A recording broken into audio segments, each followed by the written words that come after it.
I am the Tofu Golem. Please enjoy the video. You start by enabling the developer console and backing up any files you will touch.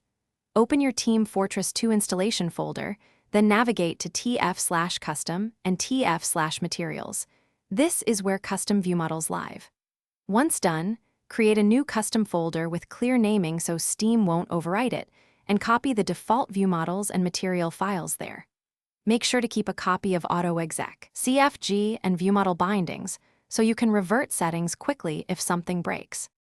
Next, you edit the numeric values and swap models to change how weapons appear.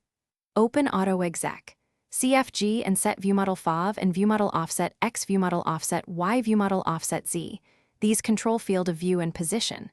If replacing models, add VMT and VTF files into your custom folder matching original paths so the game loads them instead of defaults.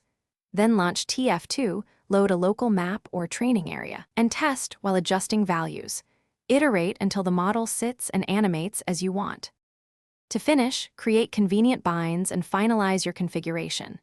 Bind a key to re-execute your custom config so you can instantly apply or revert viewmodel changes.